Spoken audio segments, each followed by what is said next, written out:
இன்னைக்கு பதவி பிரமாணம் செய்து வைக்கணும் என்பதை தவிர்க்கிறதுக்காக டெல்லி சென்றிருக்காங்களான்னு எனக்கு தெரியல. அப்படி சென்றிருக்கோம்னாங்க, ஏற்கனவே திட்டமிட்ட பணிகள் இருந்ததுன்னா அது விஷயமாக டெல்லி போயிருப்பாங்க. போயிட்டு வந்து என்ன செய்வாங்க, பதவி பிரமாணம் செய்து வைப்பாங்கன்னு நம்புகிறேன்.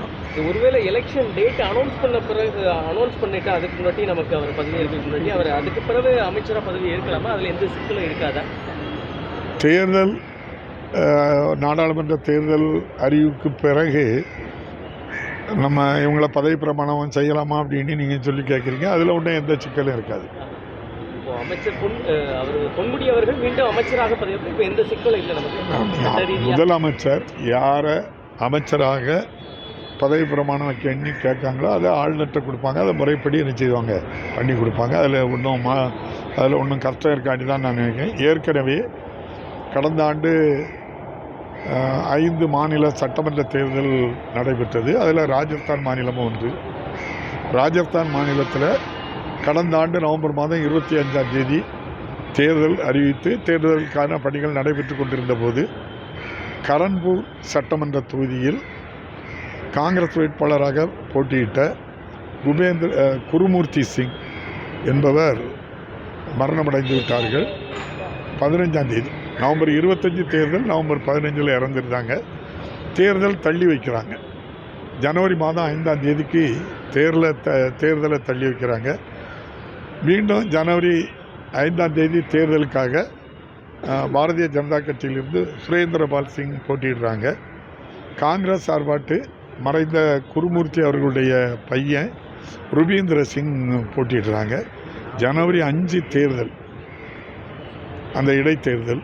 ஏற்கனவே உள்ள தேர்தல் நவம்பர் 25 தேர்தல் முடிஞ்சு தேர்தல் முடிவுகள் டிசம்பர் மாதம் 3ஆம் தேதி அறிவிக்கப்பட்டு பெரும்பான்மையை பாரதிய ஜனதா கட்சி பெற்று அதில் முதல்வராக பஜன்லால் சர்மா என்பவர் டிசம்பர் 15ஆம் தேதி முதல்வராக பதவி பிரமாணமும் எடுத்துக்கொண்டாங்க.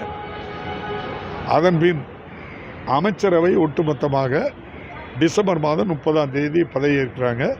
அதில் ஒருவர் நம்முடைய பாரதிய ஜனதா கட்சியினுடைய கரன்பூர் சட்டமன்ற வேட்பாளரான சுரேந்திர சிங்கும் ஒரு ஆள் வேட்பாளராட்டு இருக்கிறாரு. அவரும் இண்டிபெண்ட் மினிஸ்டர் ஃபார் ஸ்டேட் ஆட்டு அவங்களே என்ன செய்கிறாங்க, பதவி பிரமாணம் செய்து வச்சுருக்காங்க. பிறகு தேர்தல் நடக்க அவர் தேர்தல் கோட் ஆஃப் கான்டக்ட் இருக்குது. அவர் இடைத்தேர்தலில் வேட்பாளராக தான் நிற்கிறாரு. முதல்வர் அவருக்கு பதவி பிரமாணம் செய்து வைக்கணும்னு சொல்லி ஆளுநர்கிட்ட சொல்கிறாங்க. அங்கே இருக்கக்கூடிய ராஜஸ்தான் ஆளுநர் கல்ராஜ் மிஸ்ரா அவர்கள் பதவி பிரமாணம் செய்து வச்சுருக்காங்க. அதனால் தேர்தல் அறிவித்தாலும் பதவி பிரமாணம் செய்வதில் எந்த விதமான சிக்கலும் இருக்கான்னு நான் நினைக்கிறேன். ஆளுநர் அவர்கள் மத்திய அரசிடமும் மத்திய அரசின் தலைமை வழக்கறிஞரிடம் சில சட்ட ரீதியான சில கேள்விகளை தங்களுடைய அந்த ஐயத்தை எழுப்பதற்கு தான் போயிருக்காங்க. இல்லை, எனக்கு அது தெரியல. எனக்கு நடைமுறையில் நீங்கள் இப்போ நடந்தது தானே, 2023 டிசம்பர் 30ஆம் தேதி பதவி பிரமாணம் எடுத்து வைக்காங்க. அப்போது கரன்பூர் இடைத்தேர்தல் நடந்துக்கிட்டு இருக்கு. அந்த ஜனவரி 5 தேர்தல் இதில் நடக்க அதில் ஒன்றும் பெரிய கஷ்டமாட்டு ஒன்றும் இல்லை.